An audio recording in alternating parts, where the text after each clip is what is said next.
दोस्तों नमस्कार, कैसे हो आप लोग। दोस्तों आपका अरुण टेक ज्ञान एंड मोटिवेशनल चैनल पर स्वागत है। दोस्तों पहले तो माफ़ी चाहता हूँ, मेरा गला थोड़ा ख़राब है तो आपको मेरी वॉइस थोड़ी सी क्लियर नहीं होगी और समझने में थोड़ी परेशानी होगी, तो मैं बेहतर से बेहतर कोशिश करूँगा आपको बताने के लिए। दोस्तों जैसा कि आप जानते हो कि बेसिक कंप्यूटर की क्लास मैं पढ़ा रहा हूँ, जिसमें क्लास 7 होगी आज की, और इसमें हम MS वर्ड के बारे में जानेंगे। MS वर्ड की फर्स्ट क्लास चल चुकी है। अगर आप फर्स्ट क्लास आपने अटेंड नहीं करा है, आप नए हो, तो आप प्लीज़ मेरे बेसिक कंप्यूटर की प्लेलिस्ट है उसमें जाके प्रीवियस वीडियो में देख सकते हो कि मैंने क्या पढ़ाया हुआ है। आज बेसिक कंप्यूटर की में MS वर्ड की पार्ट 2 क्लास है, जो हमारी बची हुई रिमेनिंग क्लास थी वो मैं आपको बताऊंगा। तो दोस्तों चलो स्टार्ट करते हैं समय न लेते हुए आपके। दोस्तों यह है माइक्रोसॉफ्ट वर्ड। इसका इंटरफेस कुछ इस तरह दिखता है। पिछली क्लास में मैंने पार्ट 1 में ये बताया था, परिचय दिया था इसका, माइक्रोसॉफ्ट वर्ड के बारे में बताया था, और फाइल हमने पढ़ा चुके थे कि फाइल में जो भी ऑप्शन आ रहे हैं उनका क्या मतलब होता है। तो आज हम जानेंगे होम बटन के बारे में, कि होम बटन में जो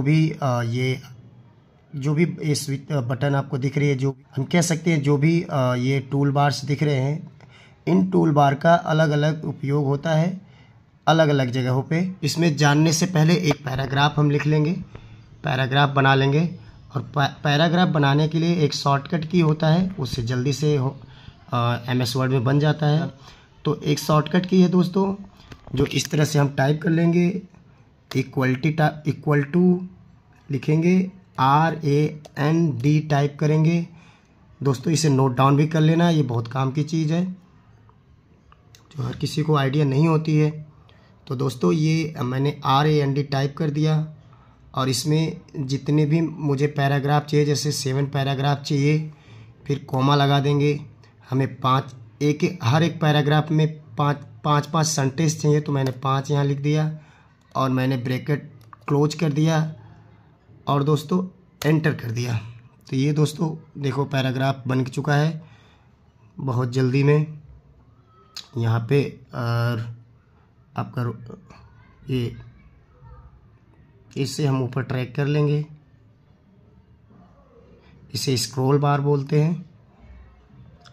अब यहाँ पे आते हैं दोस्तों, अब इसमें देखेंगे, जैसे मैंने जितना टाइप किया था हुआ नहीं। ये पैराग्राफ है, 1 2, माउस से ही चलते हैं, जैसे ये है 2 3 4 और एक 5 6 और नीचे एक 7। तो 7 पैराग्राफ बन चुके हैं। इसके जस्ट नीचे नहीं है कुछ भी, 7 पैराग्राफ बन चुके हैं, और हर एक पैराग्राफ में 5 सेंटेंस होंगे। जैसे इसी को पकड़ लेते हैं, यहाँ से यहाँ तक एक सेंटेंस, यहाँ से यहाँ तक 2 सेंटेंस, और यहाँ से यहाँ तक कहाँ तक जाएगा ये, यहाँ तक 3, और यहाँ से यहाँ तक 4, और यहाँ से यहाँ तक ये 5। तो दोस्तों ये 5 सेंटेंस और 7 पैराग्राफ इसमें क्रिएट हो चुका है। ऊपर चलते हैं, यहाँ पे जहाँ पर कर्सर रखते हैं माउस का, लेफ्ट क्लिक करके बिल्कुल स्टार्टिंग में चलते हैं। ये होम बटन है दोस्तों इसमें सबसे पहले ऑप्शन आ रहा है कट का।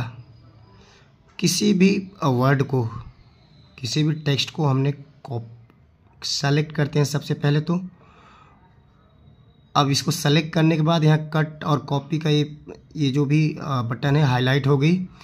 सबसे ज़रूरी चीज़ ये होती है कि हम जिस बटन पे हम जाते हैं उस पे हाईलाइट हो जाता है कि उसका शॉर्टकट की। जैसे हम इस पे माउस का कर्सर रखा तो इसमें कंट्रोल एक्स अगर हम क्लिक करेंगे तो शॉर्टकट की हाईलाइट हो जाएगी। शॉर्टकट की भी हम यूज कर सकते हैं।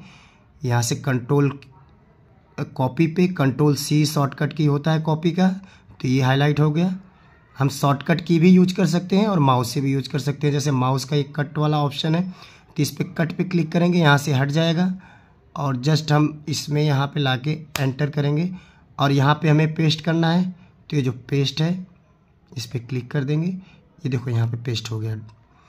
दूसरा ऑप्शन ये है दोस्तों, जैसे इसको मैंने सेलेक्ट कर लिया और इसको हमें कॉपी करना है तो कॉपी पे क्लिक करेंगे और यहाँ पे एंटर करके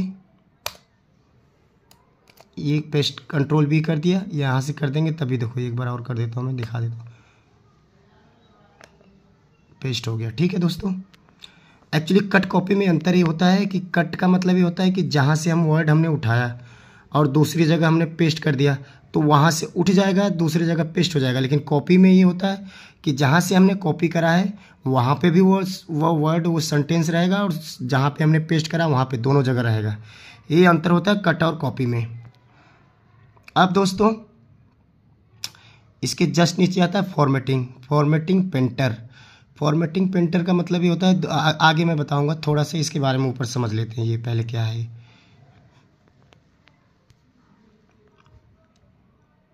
दोस्तों ऊपर हम देखते हैं जैसे कि हमने इस पूरे पैराग्राफ को हमने सेलेक्ट कर लिया।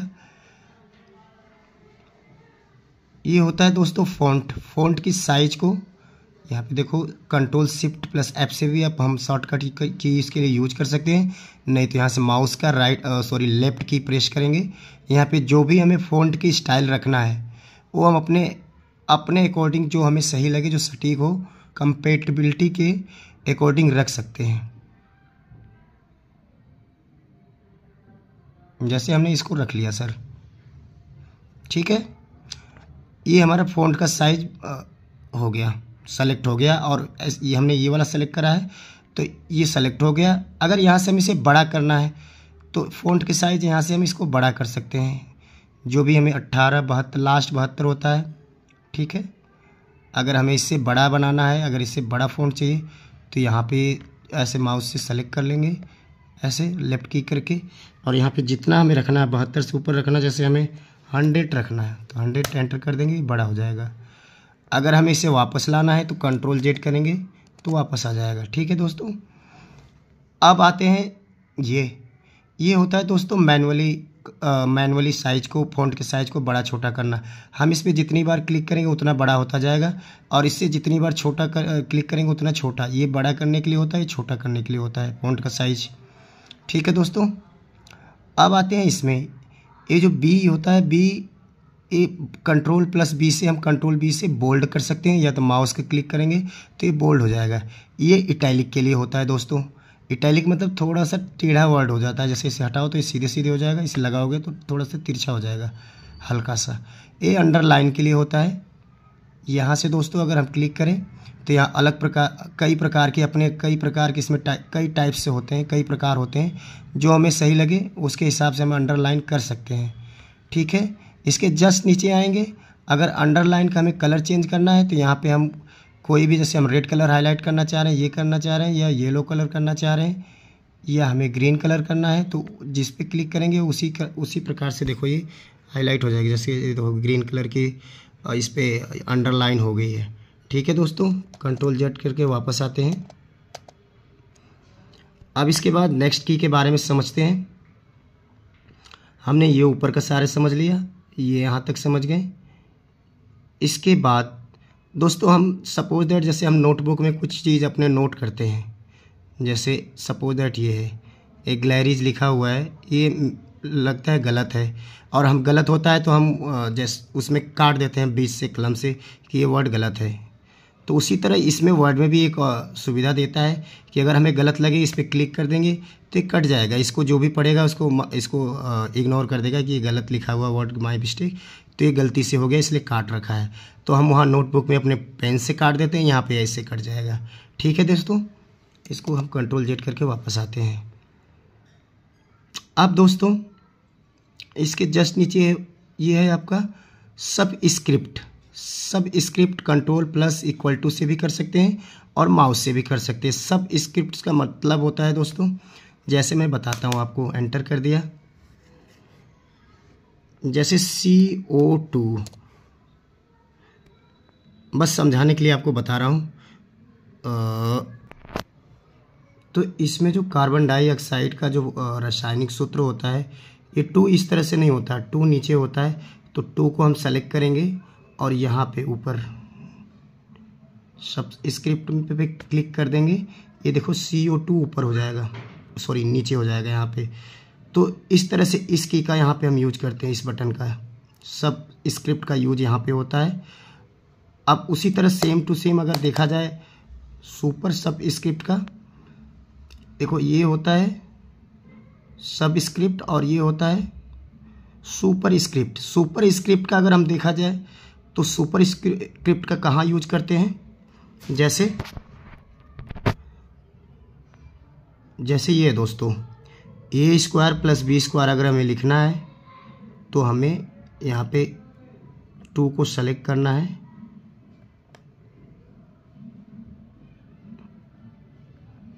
और वहाँ जाना है, ऊपर क्लिक करना है तो A² हो जाएगा।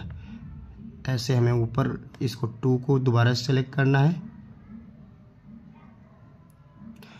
सेलेक्ट करने के लिए माउस का लेफ्ट की प्रेस करके रखेंगे और सेलेक्ट कर लेंगे। 2 सेलेक्ट हो गया है और यहाँ पे क्लिक कर लेंगे। ये A² + B² हो गया। ठीक है दोस्तों, तो इन की का यहाँ पे यूज होता है। अब दोस्तों आगे वाली की को देखते हैं। दोस्तों ये है आपका टेक्स्ट इफेक्ट एंड टाइपोग्राफी। इसमें हम पैराग्राफ को सेलेक्ट करेंगे और जैसे टेक्स्ट का स्टाइल चाहिए वैसे हम उस पर सेलेक्ट करेंगे, वैसे हो जाएगा। जैसे हमें ऐसे करना है तो इस पर क्लिक करेंगे, देखो इस स्टाइल में हो गया है। ये पुराने वाले उसमें वर्ड में नहीं आता था, लेकिन जो अभी अपडेटेड वर्जन आए हैं उसमें ये नया ऐड कर दिया है, तो ये इस तरह से हुआ है। अब दोस्तों इसका यूज यहाँ पे है। अब आगे चलते हैं, देखते हैं दोस्तों इसका यूज कहाँ पे होता है। ये टेक्स्ट हाईलाइटेड कलर होता है। जैसे हम कोई टेक्स्ट लिखते हैं और उसको टेक्स्ट को हाईलाइटेड करना है तो इसे पूरे पैराग्राफ को सेलेक्ट करेंगे और यहाँ पे क्लिक करेंगे तो टेक्स्ट को हाईलाइट करेगा ये।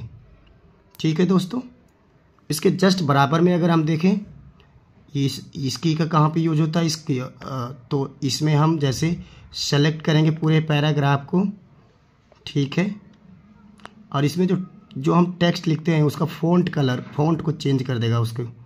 जैसे देखो हमने क्लिक करा, कोई भी हमें फ़ॉन्ट रखना है, जैसे वर्ड रेड कलर ही लेते हैं, तो जितने भी हमने ये टेक्स्ट लिखा हुआ है टेक्स्ट उसके फ़ॉन्ट को चेंज कर देगा, ना कि हाईलाइट करेगा। ये हाईलाइट करने के लिए होता है, ठीक है, और ये होता है फ़ॉन्ट उसको चेंज करने के लिए, उसका कलर चेंज कर देता है। तो इसका यूज यहाँ पे होता है दोस्तों। वीडियो थोड़ी लंबी हो रही है दोस्तों, थोड़ा सा जल्दी जल्दी देखते हैं दोस्तों। ये जस्ट उसके ऊपर एक जो बटन है ये क्लियर ऑल फॉर्मेटिंग, इसका यूज ये होता है दोस्तों कि जिसमें हमने चेंज करा, जितने हमने फॉर्मेटिंग करी है उसको प्रीवियस मोड में लाने के लिए यहाँ पे Ctrl+Z करने की ज़रूरत नहीं है। अगर इस पर हम क्लिक कर देंगे तो प्रीवियस मोड में आ जाएगी। जितने हमने फॉर्मेटिंग करा हुआ है उस पर आप क्लिक करेंगे तो जितनी फॉर्मेटिंग हो ख़त्म होकर प्रीवियस सिचुएशन में आ जाएगी, प्रीवियस मोड में आ जाएगी। इसके बाद दोस्तों यहाँ पे नीचे देखेंगे ये अलाइनमेंट के लिए होता है, पैराग्राफ के अलाइन करने के लिए होता है। जैसे हमने पूरे पैराग्राफ को सेलेक्ट कर लिया, Ctrl+A करके इस पर क्लिक करेंगे तो सारे लेफ्ट से ही स्टार्ट होंगे। जितने पैराग्राफ हैं एकदम एक बराबर में, देखो सारे बराबर में हैं, और इधर कहीं कम कहीं ज़्यादा, ऐसे पैराग्राफ बिल्कुल अलाइनमेंट में नहीं आ रहे हैं। अगर इसके जस्ट बराबर में ये करेंगे, लेफ्ट राइट से हम करना है तो ये ऐसे करेंगे, इसके अलाइनमेंट सही हो जाएंगे राइट वाले, और इधर फिर दिक्कत में आ जाएंगे, मतलब इधर बिल्कुल अलाइनमेंट में नहीं आएंगे, कहीं वर्ड कहीं इधर कहीं उधर पैराग्राफ आएगा। तो ये यूज होता है इसका जस्ट आपको बता देता हूँ। जैसे इसको मैंने डिलीट कर देता हूँ पूरा जितना है दोस्तों। जो अलाइनमेंट है लेफ्ट राइट करने के लिए, जो अलाइनमेंट जैसे सपोज दैट हमने यहाँ पे लेफ्ट पे क्लिक किया हुआ है तो हम कुछ भी टाइप करेंगे तो लेफ्ट से होगा। अगर हमने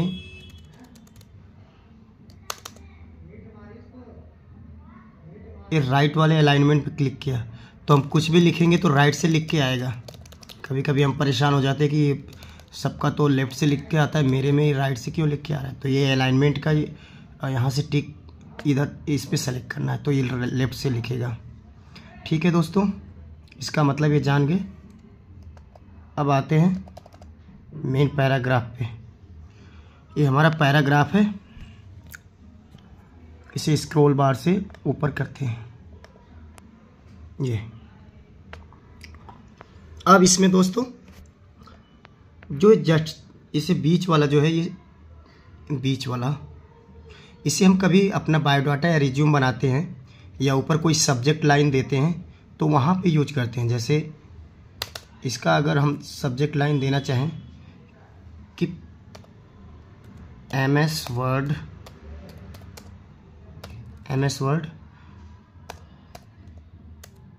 क्लास 7, ऐसे करके इसको हम बीच में लेना चाह रहे हैं, इसका एक सब्जेक्ट लाइन है, तो इसका यूज हम यहाँ करते हैं। इसे कंट्रोल भी कर सकते हैं, अंडरलाइन में ला सकते हैं। तो ये है इसका बीच वाले की का यहाँ पे यूज होता है। या तो हम इसको दूसरा ऑप्शन से हम देख सकते हैं, पूरा सेलेक्ट ऑल कर लिया और हम बीच वाले पे क्लिक कर देंगे तो सारी चीज़ें सेंटर में आ जाएंगी, सारी सेंटर में आ जाएंगे। ठीक है दोस्तों, अब इसके जस्ट बराबर में ये जो है, इस जस्टिफिकेशन के लिए, जस्टिफाई की है कंट्रोल Z, इसका शॉर्ट की होता है। जैसे हमने पूरे पैराग्राफ को कंट्रोल A से सेलेक्ट कर लिया और जैसे हम जस्टिफिकेशन पे क्लिक करेंगे, ये बिल्कुल देखना दोनों तरफ बिल्कुल सही लिखा हुआ है। दोनों तरफ जो पैराग्राफ है बिल्कुल अलाइनमेंट इसके सीधे सीधे सेट है, इधर के भी, लेफ्ट के भी और राइट के भी। तो जस्टिफिकेशन का यूज करके, जस्टिफाई का, हम अपने पैराग्राफ को और सुंदर और अच्छा बना सकते हैं। अब आते हैं बारी, इसके जस्ट नीचे है, बराबर में है ये लाइन स्पेस का। हम कोई भी पैराग्राफ, जैसे एक पैराग्राफ पे सेलेक्ट कर लेते हैं समझाने के लिए बस। इसकी जो बीच की लाइन है, हम थोड़ा सा इसकी दूरी है उसे बढ़ाना चाह रहे हैं।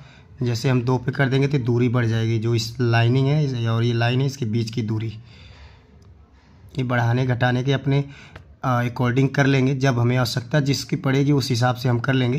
तो अभी के हिसाब से तो 1.15 ही सही है, तो इसे रहने देते हैं। अब दोस्तों इसके जस्ट नीचे आएगा, ये आपका एक कलर शेडिंग है, जो भी हम लिखते हैं उसके शेडिंग को दर्शाता है। यहाँ पे हम क्लिक कर देंगे, ये शेडिंग हो जाएगी। इसके जो लिखा हुआ है इसके बैकग्राउंड कलर जो है ये चेंज हो जाएगा, इसकी शेडिंग अलग हो जाएगी। ठीक है दोस्तों,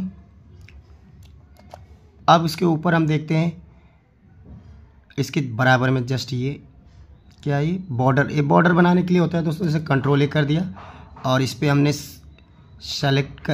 क्लिक करके और ऑल बॉर्डर कर दिया, तो जितने हमारे पैराग्राफ बने हैं उसमें हो गया। जैसे हमने इसको हटा दिया, ये तो एक्स्ट्रा लिख दिया था हमने वर्ड। जहाँ जहाँ हमने एंटर कर दिया वो अलग अलग एक बॉर्डर बन जाएगा। जैसे एंटर करके हमने यहाँ पे CO2 लिखा था तो एक बॉर्डर बन गया। तो इस तरह से हमारे बॉर्डर में आ जाएंगे जितने भी हमने वर्ड लिखे हुए, जितने भी, देखो यहाँ से समझ में आएगी। जो पैराग्राफ जितने बने हुए इसमें कुछ छेड़छाड़ नहीं हुआ है, तो ये बिल्कुल आपको बिल्कुल बॉर्डर में बन के दिख रहे हैं। जितने हमने एंटर दबाया वो अलग से एक्स्ट्रा आ रहे हैं। तो इस तरह से अपने पैराग्राफ को अगर हम बॉर्डर में रखना चाह रहे हैं, बॉर्डर में लेना चाह रहे हैं, तो बॉर्डर में ये हम कर सकते हैं। इससे ऑल बॉर्डर पे क्लिक करके, इसमें बहुत सारे ऑप्शन हैं अपने अकॉर्डिंग। जब हम यूज करेंगे सिस्टम को, आप प्रैक्टिकली यूज करोगे, जो आपको लगे कि हमें उसमें रखना है तो नॉर्मली उसमें हम जिस पे क्लिक करेंगे वो उसी वे में हो जाएगा, उसी आकार में हो जाएगा। ठीक है दोस्तों, हमने अभी ऊपर का नहीं देखा, ऊपर का भी ये पैराग्राफ में जो ऊपर के टूल बार हैं उनको देख लेते हैं दोस्तों। ये होता है सबसे फर्स्ट वाला ऊपर का, ये बुलेट्स होते हैं। हम कुछ भी लिखना चाहें, यहाँ पे हम अपने सेलेक्ट करके बुलेट अपने इच्छा अनुसार लगा सकते हैं। जैसे इस पर क्लिक कर दिया, हमने यहाँ पे कुछ भी लिख दिया, एंटर कर दिया, कुछ भी लिख दिया, एंटर कर दिया, ऐसे कोई भी वर्ड लिख सकते हैं। इसे सेलेक्ट ऑल करके इसका बुलेट हम चेंज भी कर सकते हैं। जैसे ये हमें पसंद नहीं आया, हमें ये लगाना है तो ये लगा सकते हैं, ये लगाना ये लगा सकते हैं, ये लगाना ये लगा सकते हैं। अक्सर हम रिज्यूम में देखते हैं, रिज्यूम जब बनाते हैं तो उसमें लिखते हैं कि बॉर्डर ये लगाते हैं, बुलेट्स का यूज करते हैं। ये जो दोस्तों है एरो की है, यहाँ से हम अपना नंबर्स में हम ला सकते हैं, या अल्फ़ाबेट में सेलेक्ट कर सकते हैं, या ऐसे में कर सकते हैं, अपने अकॉर्डिंग जैसे सही लगे वो कर सकते हैं। ठीक है दोस्तों, अब मल्टी लेवल लिस्ट के बारे में जानेंगे। मल्टी लेवल लिस्ट का काम यूज कहाँ पे होता है। जैसे मल्टी लेवल लिस्ट पे हमने क्लिक करा, इसमें ये होता है, इसमें हेडिंग के अंदर हेडिंग बनाने के काम में आता है। जैसे मैं अब एक एग्जांपल के तौर पे समझा देता हूँ। जैसे मैंने ये क्लिक करा, यहाँ पे क्लिक करा,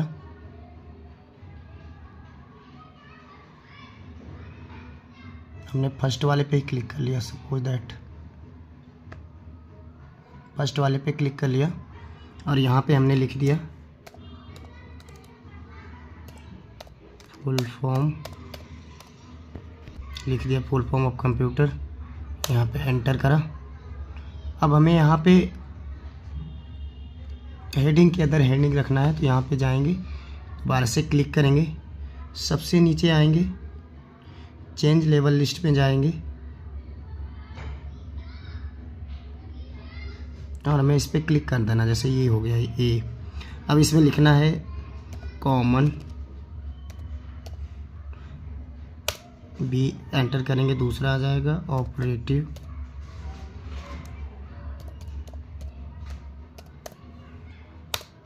मशीन,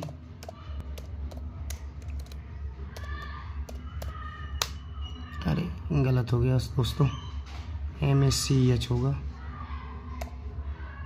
मशीन,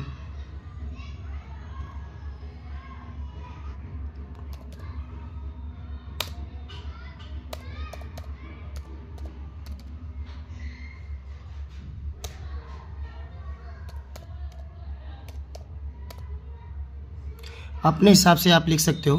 वीडियो लंबी हो रही है दोस्तों। अब यहाँ पे एंटर करेंगे तो F आएगा, 2 बार एंटर करेंगे तो 2 आ जाएगा। अब यहाँ पे हमें कुछ और लिखना है, जैसे बेसिक मॉनिटर लिख देते हैं सब। बस सेम वही है कि आप वहीं पे जाओगे आप दोबारा से, और यहाँ पे फिर नंबर डालना है आपको।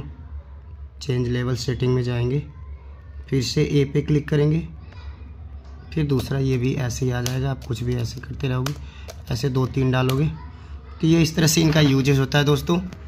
अब सपोज दैट हमें सेलेक्ट कंट्रोल ए कर लिया हमने इसको, और हमें इसको जैसे कि राइट में बीच में लाना है, तो ये टेढ़े मेढ़े हो गया। जैसे कि ए इधर है, बी इधर निकला हुआ है, सी इधर है, बिल्कुल मतलब कि अलाइनमेंट इसके सही नहीं है। यहाँ पे हमने जैसे इसको यहाँ पे लाए, ये बिल्कुल देखो अलाइनमेंट सही है। लेकिन अगर बीच में या इधर राइट में जाना है तो हमारा अलाइनमेंट सही करने के लिए एक ऑप्शन आता है जिसका डिक्रीज इंडेंट और इंक्रीज इंडेंट। इंक्रीज इंडेंट पे क्लिक करेंगे तो आराम से, जैसे जितने बार क्लिक करेंगे उतने बार बिल्कुल एक सही फॉर्मेट में, एक सही लेवल में अपना आराम से चला जाएगा। लेफ्ट पे राइट पे जितना जाना चाहे, लेफ्ट राइट यहाँ चला जाएगा। ठीक है दोस्तों, उसी तरह हम इसको डिक्रीज करेंगे तो इधर आ जाएगा। तो इनका यूज यहाँ पे ये होता है कि किसी भी वर्ड को हम आराम से उसको उसी लेवल पे, उसी फॉर्मेटिंग, सेम फॉर्मेटिंग में लेके आप राइट की तरफ या बीच में कहीं भी रख सकते हो। ठीक है दोस्तों, ये आप समझ गए अच्छी तरीके से। दोस्तों अगर आप वीडियो देखते यहाँ तक आ चुके हो तो दोस्तों प्लीज़ आपसे निवेदन है कि आप वीडियो को बनाने में बहुत समय लगता है और बहुत मेहनत लगती है, तो आप प्लीज़ वीडियो को लाइक करना ना भूलें।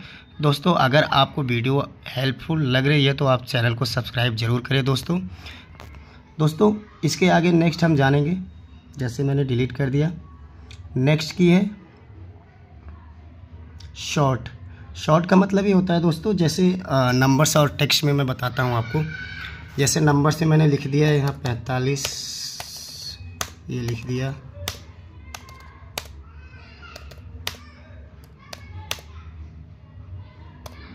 ये हो गया, ये हमने लिख दिया।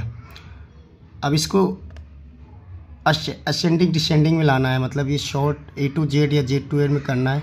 तो यहाँ पे क्लिक करेंगे एक बार, यहाँ पे असेंडिंग में रखना है तो असेंडिंग में सेलेक्ट करके और इस पर ओके कर देंगे तो जो सबसे छोटी संख्या होगी वो सबसे ऊपर आ जाएगी। फिर इसके बाद सबसे उससे बड़ी, उससे बड़ी, उससे बड़ी, सबसे बड़ी नीचे। उसी तरह अगर हमें डिसेंडिंग में रखना है, इस पर क्लिक करेंगे एरो पे और यहाँ पे डिसेंडिंग कर देंगे तो इसमें यहाँ पे सबसे बड़ी जो संख्या ऊपर हो जाएगी, सबसे छोटी संख्या नीचे हो जाएगी। उसी तरह टेक्स्ट में भी, जैसे टेक्स्ट में भी